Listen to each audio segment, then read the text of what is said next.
maa ngi leen di nuyu yéen ñëpp di remercier seen présence maa ngi jiital suñu nuyoo bi suñu autorité bi toog fi tey muy le DG Cheikh Ndiaye ñi nga xam ne moom moo fi toogal maanaam le ministre de la culture donc ñu koy remercier ci présence am bu baax a baax di comme ni ko Cheikh waxee yóbbante aussi suñu nuyoo ak suñu remerciement au ministre si yéen bi mu am ba envoyé une personnalité et une autorité de votre rang pour ñëw ci suñu conférence de presse nous apprécions énormément maa ngi nuyu suñuy partenaires yi nga xamante ne ni comme ni ko ñëpp waxee ça fait quelques années maintenant bu ma lee Nescafé présenté par Babacar Mbodj ak bu ma lee Orange représenté par Corsec donc di leen saluer di rafetlu suñu partenariat parce que aussi comme ni ko Cheikh waxee bu ñuy ñëw di jàpp ci show d'ailleurs ils connaissaient l'artiste ils connaissaient l'engagement de l'artiste et cela ne les a pas empêchés même su fekkee ñoom ils sont apolitiques de venir soutenir show d'ailleurs parce que c'est au-delà de Nitdoff événement la bu jeunesse bi pour moom et comme ni ko Babacar waxee lu jeunesse bi moom il est assez normal nga gis yi des marques yoo xamante ni seen cible première mooy la jeunesse donc bu ñu leen gisee ñu ñëw ci événement yi mel noonu encourager l'entrepreneuriat culturel encourager la créativité des artistes et aussi offrir à leurs clients cette possibilité-là de pouvoir vivre ay spectacles yu mag ci ay stades je pense que c'est à saluer c'est à applaudir et en tout cas nous on est ravis de partager ces moments-là avec vous de pouvoir vous donner aussi en tout cas visibilité bi ngeen si bëgg et en tout cas cible bi nga xamante ne mooy seen cible aussi ñun aussi ñu mën a offrir en tout cas cette possibilité-là qui est que mën a am communion bi entre yéen ak seen public donc ñu ngi leen di remercier ci confiance bi ngeen am di saluer suñu ànd ak yéen et on espère que on va en tout cas gën a mën a lier suñu ànd pour que ñun ñu yéene le hip-hop Galsen mooy que chose de li muy amee à Dakar di ko amee si région yi ñu dem ba mu gën a mag ñu dem ba mu mën a nekk sur plusieurs jours et c'est ça notre souhait et on espère cheminer avec yéen ba ak foofu noonu pour mën a offrir à notre jeunesse aux passionnés du hip-hop ñu mën leen offrir loolu. maa ngi saluer Pape Sidi Fall nga xamante si ni moom mooy jëmmi show of the year Pape Sidi Fall la il a été là depuis le début il a toujours soutenu il nous a donné de la force hype na événement bi hype na ko ba événement bi àgg si dayoo mérite bu bëree bëri Pape Sidi Fall la donc ñu ngi koy jaajëfal ci taxawaayam et ci apport bu mu indi ci show of the year avec vraiment beaucoup de désintéressement beaucoup d'engagement pour voir le hip-hop Galsen mu àgg ci benn niveau et je pense que loolu Sénégalais yëpp le mouvement hip-hop les acteurs culturels xamee nañ ko Pape Sidi Fall à travers show of the year mais à travers aussi les autres spectacles yi am engagement comme ci demee di saluer Chaïm promoteur bi nga xamante si ni aussi moom moo organisé le show of the year ça fait des années comme ni mu ko waxee il y avait des promoteurs avant lui qui ont fait beaucoup progresser le show of the year ba avant mu agsi ci ay loxo donc nous saluons ñi nga xamante si ni ñoo nekkoon au début ñoom ñoo def le plus gros du travail dañ leen di delloo seen mérite dañ leen di delloo vraiment bépp sacrifice bu ñu def pour que show of the year puisse dem ba ancré wu pérennisé wu donc ñu ngi leen di saluer aussi Cheikh ndax aussi depuis bu mu ñëwee ba léegi amoon na yoo xamante si ni ay mënta woon si ñun on avait pas les possibilité bi yàlla si moom la ko jaarale bu mu ñëwee ba léegi aussi gis nañ ne mu ngi yóbbu show of the year ci beneen dimension et non seulement bu nekkee à Dakar la gis nañ que ni il parvient à avoir la confiance des sponsors mais aussi ñu ngi koy yóbbu ci région yi l'extérieur. Nous avons chauffé, je pense, 2 fois ou 3 à l'extérieur, avec des artistes d'ici, en avion. Et je pense que l'autre aussi, pour qu'on utilise promouvoir sur le rap galsen, pour qu'on utilise promouvoir les artistes. Donc nous avons dit aussi vraiment travail de chauffe, l'innovation aussi. Puis nous fait que nous avons aussi, même si nous avons chauffe ce niveau. Donc, dis-nous aussi le charmant public que nous ici. Dis-nous le monde hip-hop. Depuis nos débuts, on a fait tout ça ensemble. Entre manières, les mélomanes, les artistes qui sont là, les DJ, les animateurs, le public. Je salue tous mes collègues qui sont là. Tout le monde cité DJ, mais en tout cas, je les show love de nos show. Merci d'avoir pris le show de Fossen Bureau. Pour nous, peut-être qu'on n'aura pas pu faire tout ça. C'est toute une famille, c'est grâce à vous tous, c'est grâce à votre complicité que le show de traverser les temps pour célébrer sa 13e édition. Donc, gros big up au monde hip-hop, nous finissons à pour quel pour que nous se pour que le show de à chaque fois qu'il est organisé. On fait un gros big up aux artistes qui viennent à chaque fois aussi, que le show de niveau de par leur présence. Donc, big up à tous mes collègues artistes. Et au monde pour faire je fais un big up aussi à Sénasso qui sont là, il y a Fatou Sall et Alain Gore qui sont là. Un gros big up à eux, SG, à mes collègues du FDC, IC, Malène et big up aussi. Big up en tout cas à toutes les personnes qui sont là, donc du coup, d'abord il aussi citer des amours et fatés. Mais votre présence à maintenir, cela me touche beaucoup. Merci d'être venu nous donner ta force. Et ça a toujours été comme ça. Donc, big up aussi à Guns Out, LGD One Squad, qui est le family. Nous les big up au Baraba. Je m'en fâche aussi ma famille patriote. Et ils ont été là. Les plus de nous ici. Les plus de ici, les plus de les partages, même si c'est encore sur les réseaux sociaux. C'est les hip-hop, c'est la famille hip-hop. Mais aussi, on a parlé de famille qui sont dans les frères et sœurs patriotes. Nous avons ici à travers Anna, à Soda, Lisa et Fatima. Nous avons des volontaires qui sont sur les réseaux. Nous devons savoir que nous avons l'habitude pour la promotion du show. Volontaires de l'éducation du Kodjaï. Et nous avons les plus de ici. Et cette famille-là, patriote, et aussi c'est un soutien à mon égard.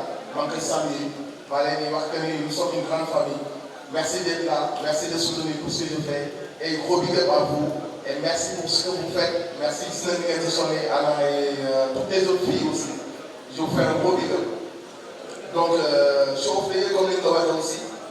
Dis-moi, 13e édition, ça fait 2 ans à nous. On a appris dans les journalistes auront. Je salue la presse, mais parlement, on aura pour nous dire. Merci d'être venu.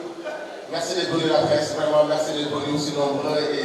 merci de donner aussi la visibilité à cette conférence de presse. Merci pour votre présence. Je suis obligé aussi pour aller longévité du monde, c'est grâce à vous. Il y a des délégués parce que nous nous cassons les quelques polices. Vous avez toujours été là avec nous.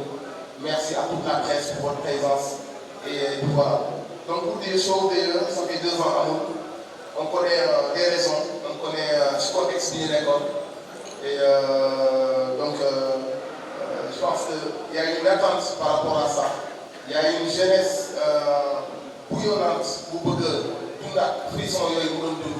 rêve pour nous. Et nous, c'était ça, c'était d'offrir ce rêve-là. Parce que comme j'ai l'habitude de le dire, quand on a voyagé, quand je voyais des concerts un peu partout, à Bercy et à Zénith, je me disais que moi, j'aimerais avoir ça au Sénégal en tant qu'artiste. Donc du coup, quand je suis venu ici,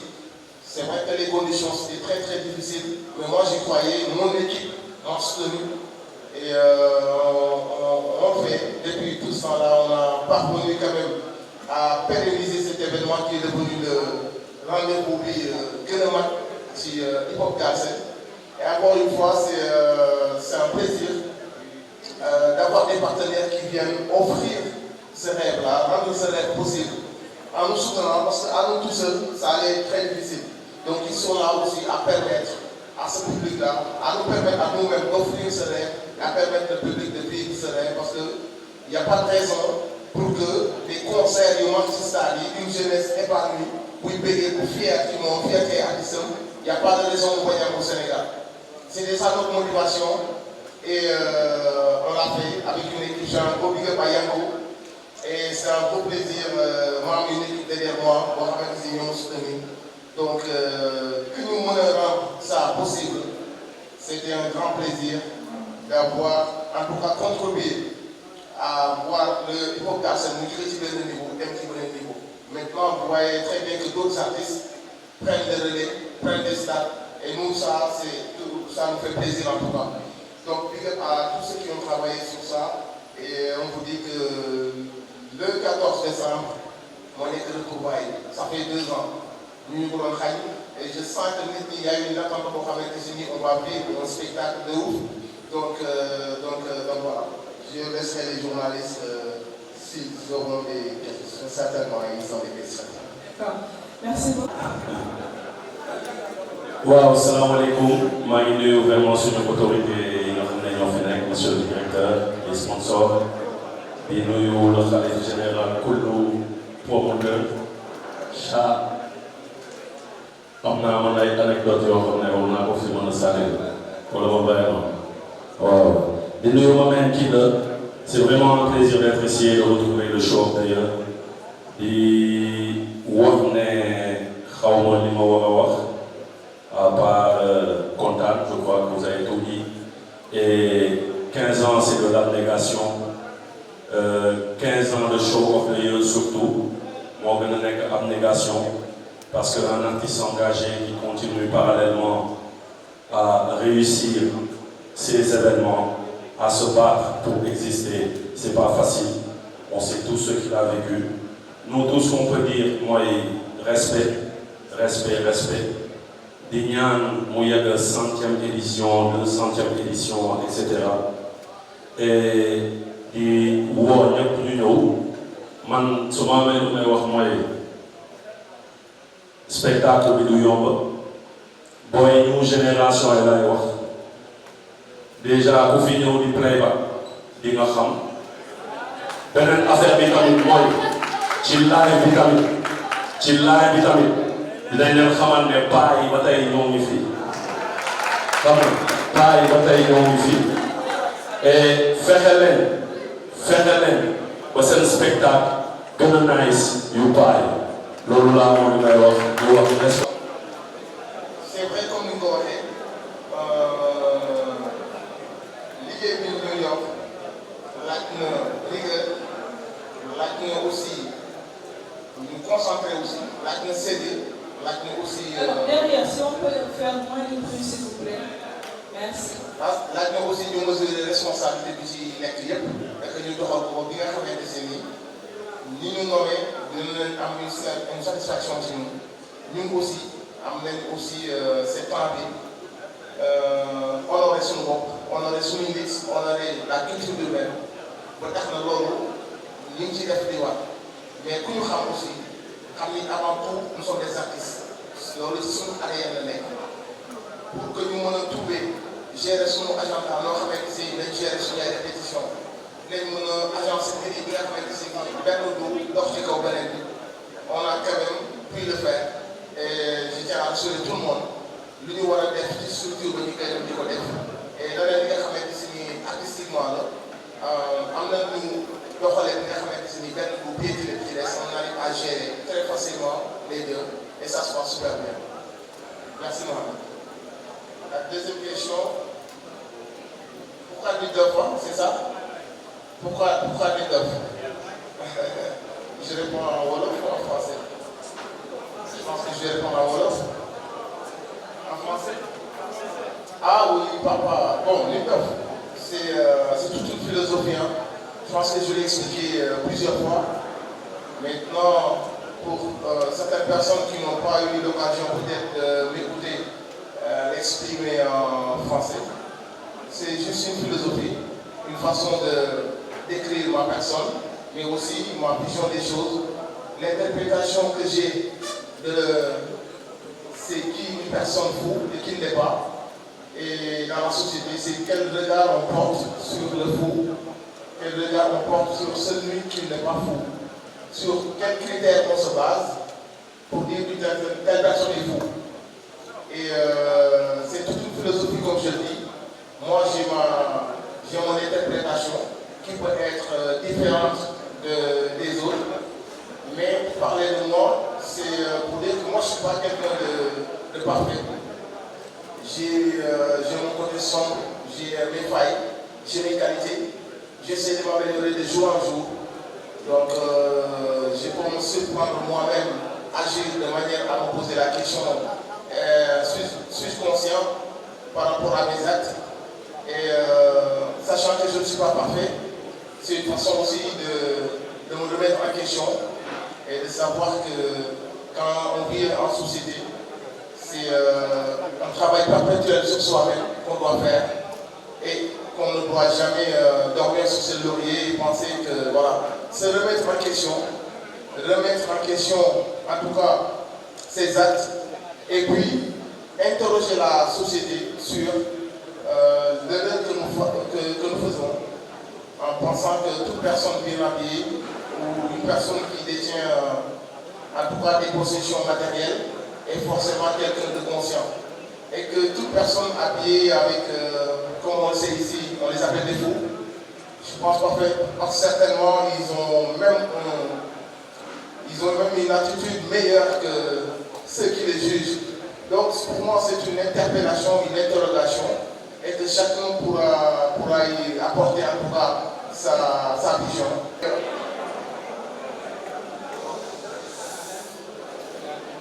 Waa li si des bëreetul gars yi mooy ñu àggale tuuti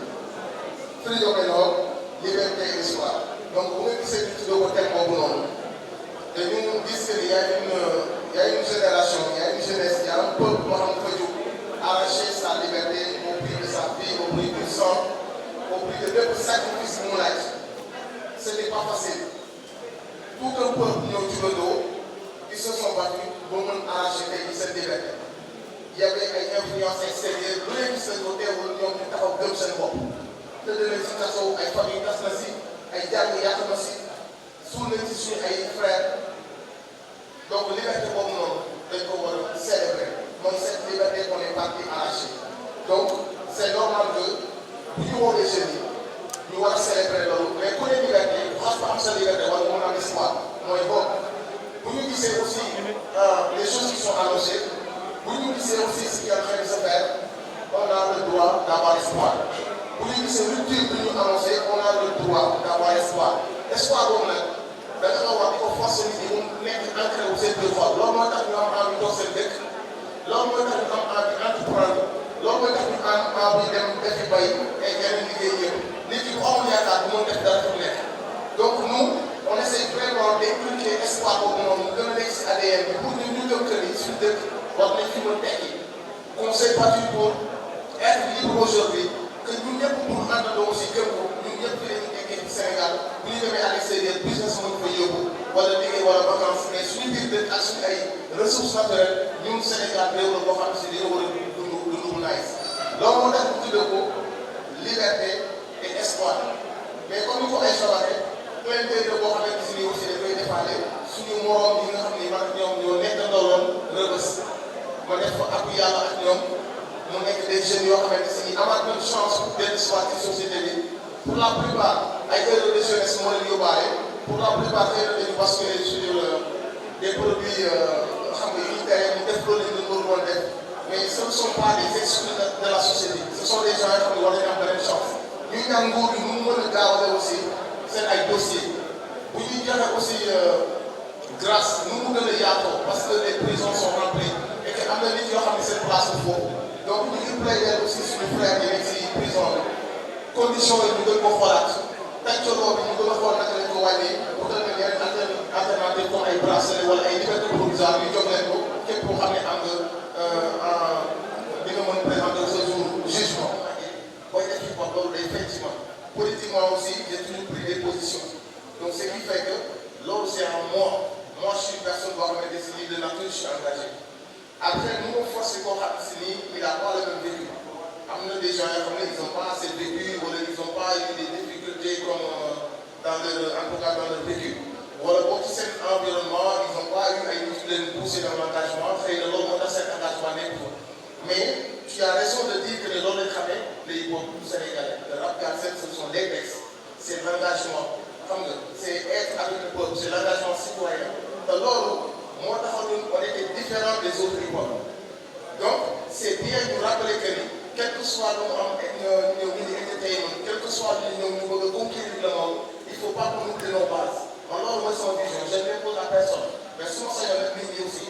li taxoon ñun ñu spécial dañ koy xaw a bàyyi wala xel. lu tax aussi dañ di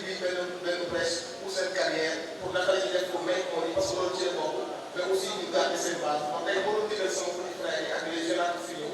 mooy côté boobu bu ñu ko fay. ñu nekk des artistes à 100% commercial détaché wu des problèmes du peuple. Ça n'a jamais été les populations ne s'est jamais détaché des préoccupations du peuple loolu bu ñu ko defee day am un truc day am en tout cas rupture buy am boo xamante ni le peuple dira que ils sont les rappeurs ils étaient là su dara problème ñoom la ñuy gis ils sont les rappeurs donc loolu je pense que war nañ ci bàyyi xel ba amaat ci taxawaay bi ci waroon am te du tee aussi ñu def seen carrière quoi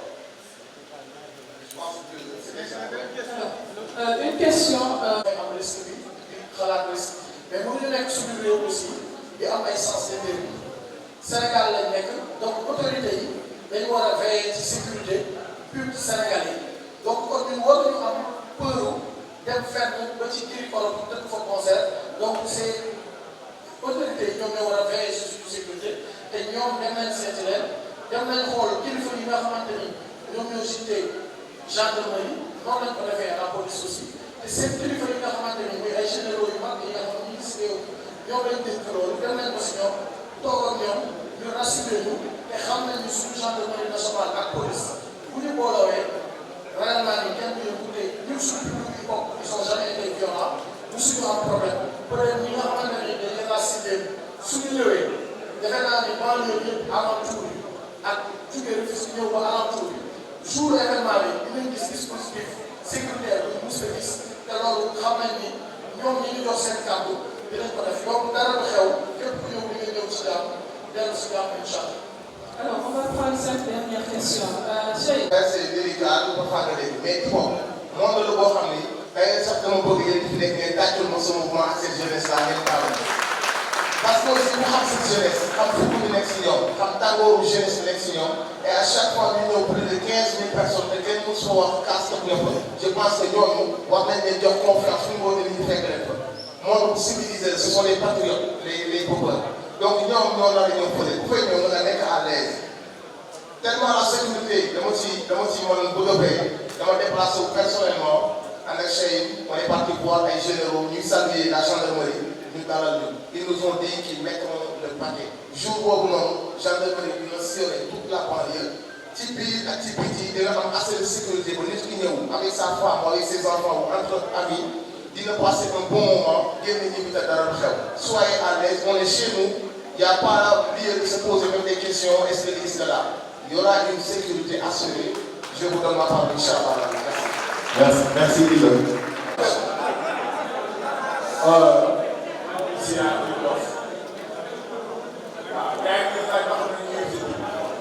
Sawar pour répondre aussi ndax aujourd'hui FDCU c'est Bitof qui est le Mortala Gueye qui est le président le PCA et le directeur général est ici mais en tant qu'envoyé du Premier ministre madame le ministre de la culture ñun nag FDCU ba ci bu mujj bi nga xamante ni def nañ ci suñu logo sponsorisé wu ñu woon dañu bokk ci culture urbaine FDCU loo xamante ne la ci culture urbaine la bokk ñun ñoo ko moomal suñu bopp donc du fond boo xamante ne nii dañu dem ci beneen domaine ñu fekk ko fa bi ñu ñëwee ñu ne dañuy def show of the year nit dof ma envoyé un message pour me dire n'oublie pas logo FDCU ma ne ko ba xam nga ngeen may sponsorisé mënu ma sponsorisé wu ñu donc Pape Sidi Fall nga ne ko def pare moom pare wu soog nit dox la déjà donc pour FDCU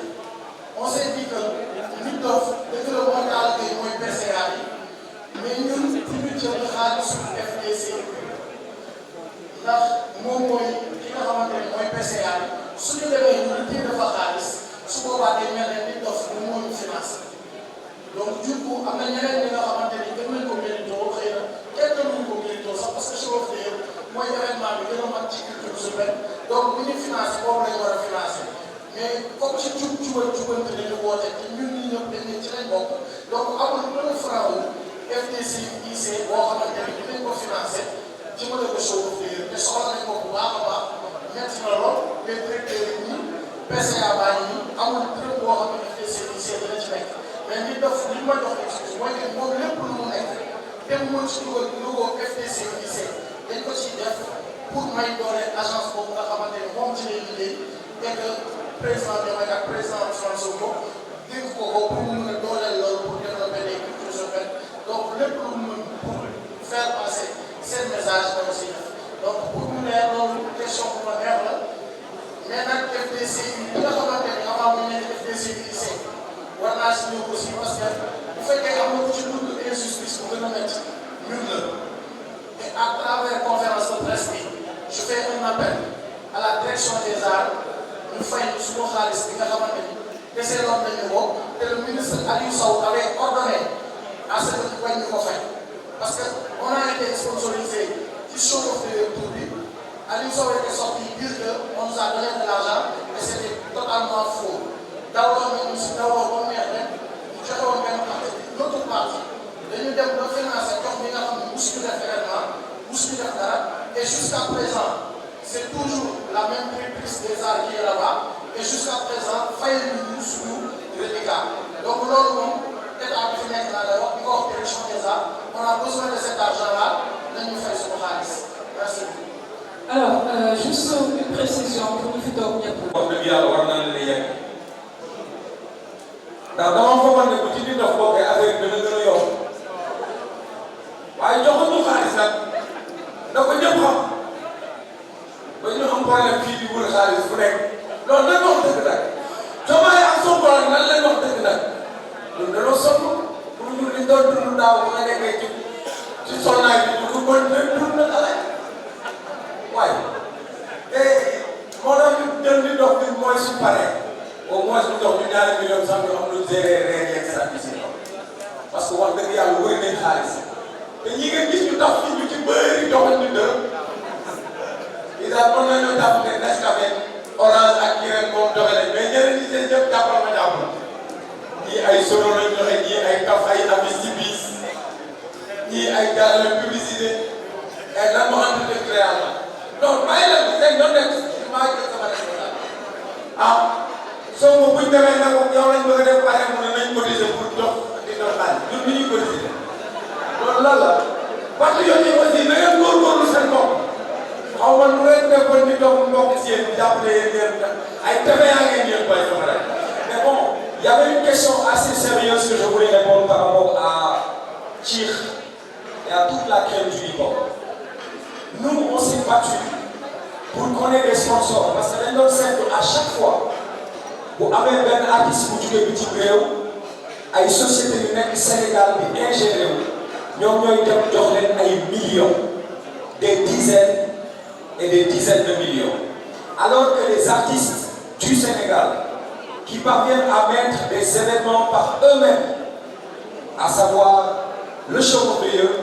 ils peinaient à avoir un sponsor. Maintenant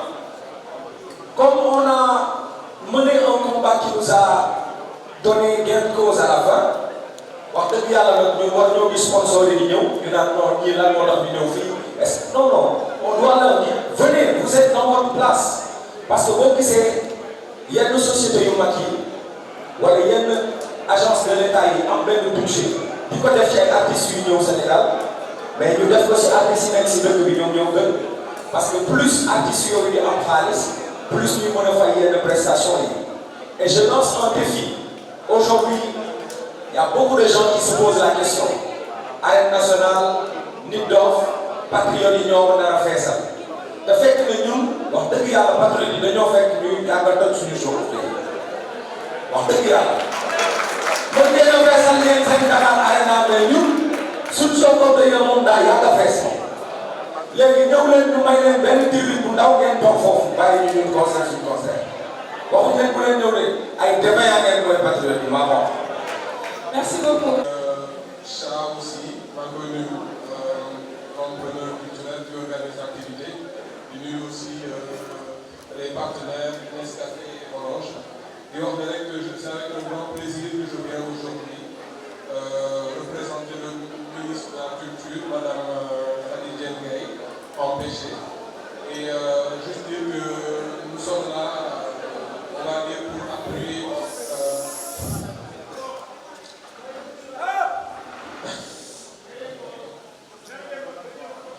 Voilà, donc je disais que je vais être très bref. Donc par ma présence, le ministre a tenu à vraiment être présent pour appuyer l'activité d'un artiste éminent et également d'un entrepreneur culturel à travers l'organisation du concert Show of the Year. Comme l'a dit tout à l'heure Pape Sidi Fall, c'est un événement qui ne s'est pas tenu les 2 dernières années. Il pourra y revenir avec des réponses précises. Mais juste pour dire que la volonté du ministère est d'appuyer toutes les initiatives qui vont dans le but de développer les ICC, les industries culturelles et créatives. Et je pense que l'organisation de ce concert s'inscrit vraiment dans le cadre des industries culturelles et créatives, à savoir que c'est un entrepreneur culturel qui met en scène un artiste ou bien des artistes, et le but ultime, c'est déjà d'amener, on va dire, de s'inscrire dans l'entertainment, mais aussi de générer des revenus, des ressources et de créer des emplois. Donc tout ce secteur-là, c'est un secteur qui est appuyé, et je pense que c'est à travers ces mots-là que je vais vraiment,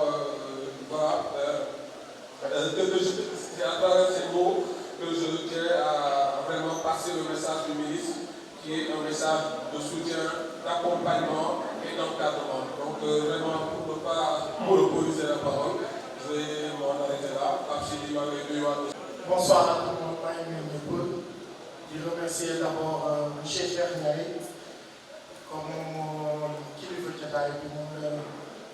madame la ministre yabal fii, donc ñu ngi koy nuyu bu baax et di ko wax mu jotal ñu suñu nuyoo aussi madame la ministre. di nuyu aussi suñu partenaire yi ñoom xëy na am nañu fi toog ndax dañu jàpp ni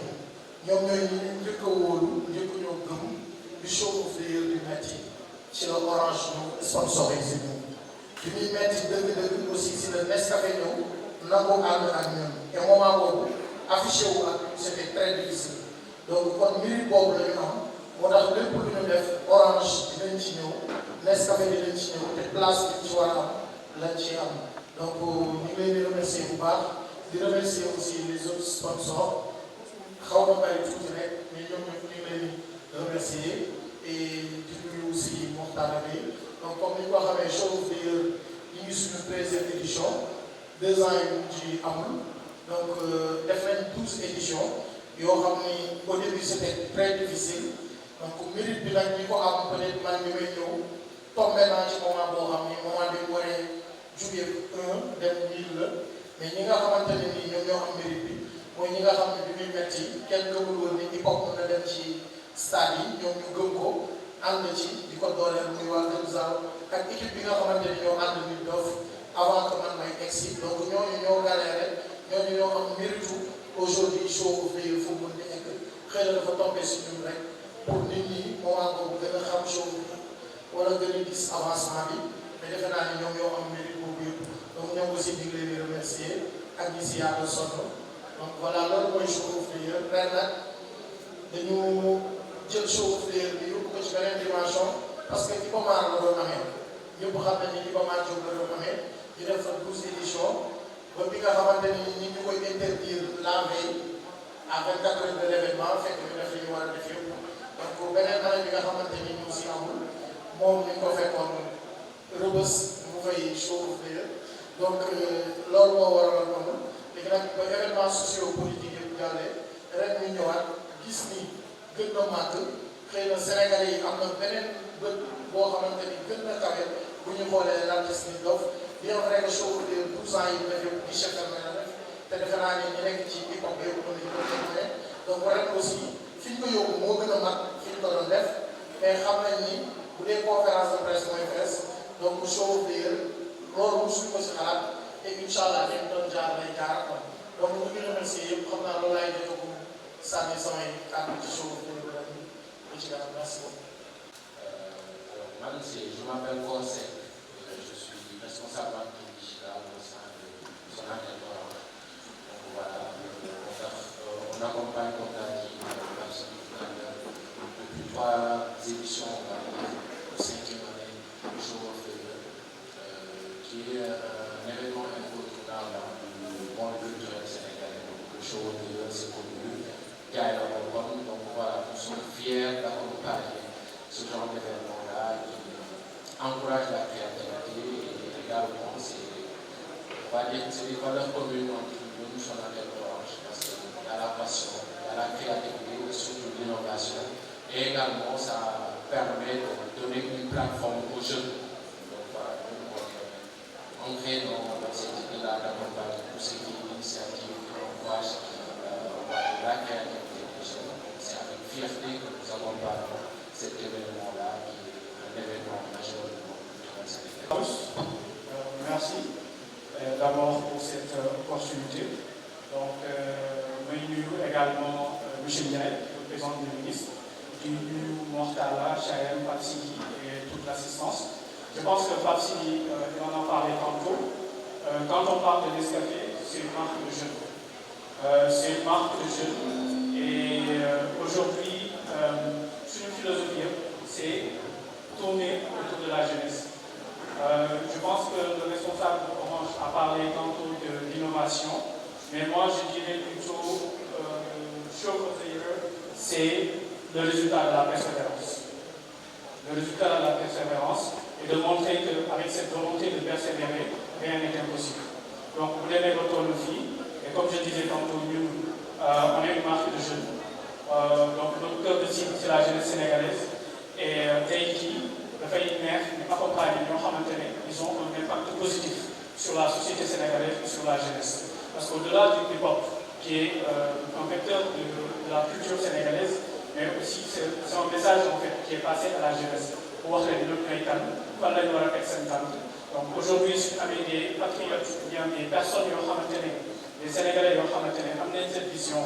de réveiller les consciences de la jeunesse sénégalaise, nous en tant que marque. C'est vrai qu'on est dans du marketing et également on a une responsabilité envers la société et c'est cette responsabilité-là qu'on est en train de véhiculer. Donc encore une fois, toutes mes félicitations à Mortala pour cette persévérance et Inch'Allah, je pense que comme vous l'avez dit et comme Papsidi l'a dit, ça fait bientôt 3 ans, si je ne me trompe pas, qu'on est avec Show of the Year. Donc ces 2 ans-là, ça a été annulé et Inch'Allah, on va continuer sur cette lancée pour améliorer en tout cas cet accompagnement. Merci et mes félicitations.